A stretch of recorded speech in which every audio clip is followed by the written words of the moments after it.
This week in Catching Up with Corbin, we talk about both tennis teams winning the Northeast Conference Championships, the baseball team splitting with NEC rival Monmouth, and the softball team exploding against Iona from this past week. Welcome back to Catching Up with Corbin. I'm Corbin Gapski from FDUNights.com, giving you the recap of everything that happened in Knights Athletics from this past week, the midweek games, and the road ahead for your Knights. The women were ranked as the top-seeded team in the Northeast Conference Championships. They went up against second-seeded Quinnipiac and defeated them 4-3 for the second year in a row to gain the league crown.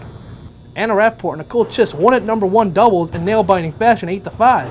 After FDU lost at number 2 doubles, Dina Gusierova and Manu Lamy won at number 3 doubles 8-6.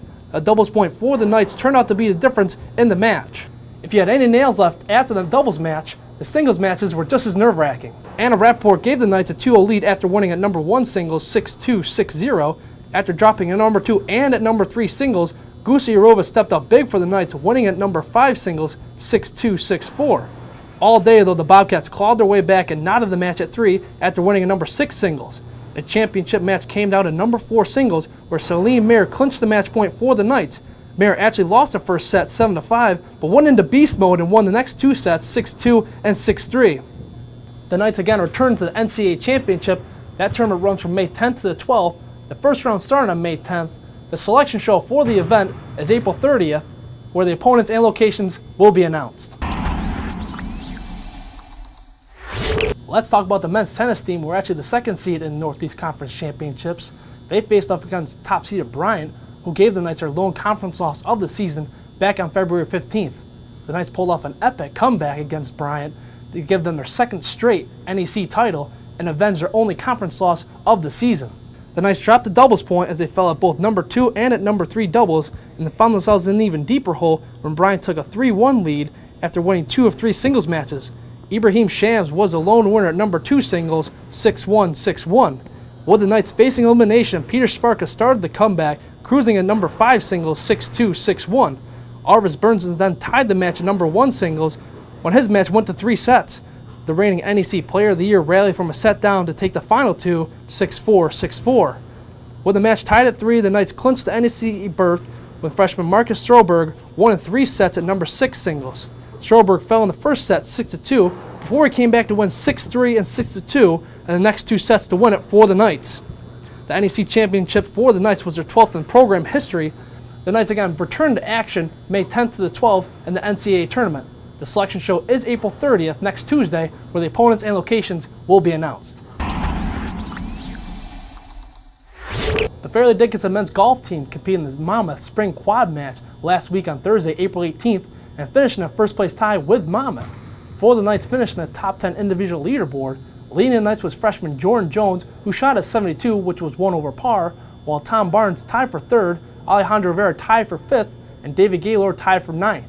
The Knights returned to action May 3rd to the 5th when they head down to Tuna Beach, Florida to participate in Northeast Conference Championships at the LPGA International Club. Also, the women are currently competing at the NEC Championships down in Daytona Beach, Florida as well. Good luck to the women. The baseball team had a very impressive weekend as they split with NEC rival Monmouth 2-2. The Knights prevailing in games 2 and 4 were led by different players in both games. In Game 2 of the series, Kyle Weeks went 2 for 4 with 5 RBIs, leading the Knights to a 7-5 win, while Eric Schneider earned a 4-out save, getting him 1 save away from tying the program record. In Game 4 of the series, Logan Frady pitched 6 innings of scoreless relief, only giving up 1 hit, while Ryan McDonald walked off a hero in the bottom of the 10th to give the Knights the victory.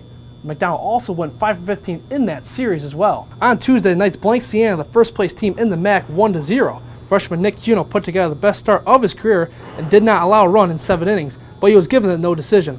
Sophomore Anthony Kalisa picked up the win for the Knights after pitching a scoreless 8th before Schneider closed the door in the 9th for his record-tying 16th save, tying Spencer Kelly, a 2011 record, for the most saves in program history.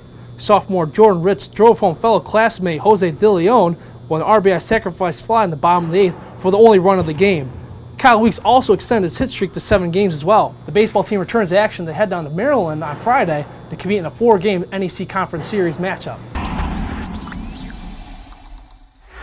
Both track and field teams compete in the 2013 Larry Ellis Invitational hosted by Princeton University. The men's 4x100 meter relay team of Dane McDonald, Wade L. Harris, Sidney Salvadone, and Jasper Savoy finished in third place with a time of 42.23 seconds. In the 400 meter dash, Zachy Williams recorded a personal best time with a time of 49.58 seconds.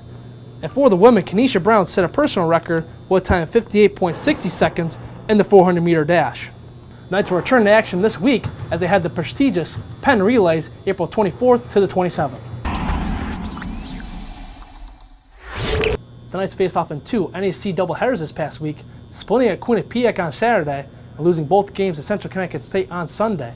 At Quinnipiac, the Knights took game 1 7-1 and were led by multiple Knights.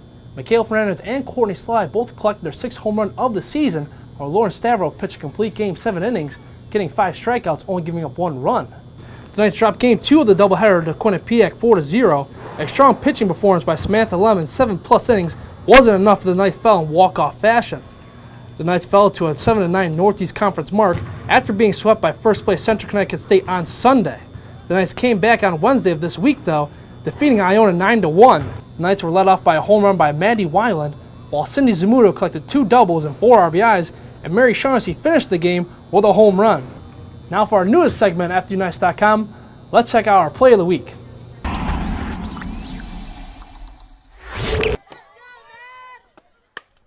And Weiland popped that one up. Pretty high up there, and it's dropped by Diamond. Weiland going to second base. Fantastic heads-up base running by Maddie Weiland. Now she wants third, and she's in there. No one covering third base, and Maddie Weiland shoots over to third base. Look at that Mad Dog run. Maddie Mad Dog Weiland and your softball team turn to action this weekend for Senior Day. Come out to the softball field and Hackensack to support your softball team. Remember to get to all your updates, videos, and stats of FDU Athletics at FDUNights.com. Thank you for catching up with Corbin. I'm Corbin Gapski.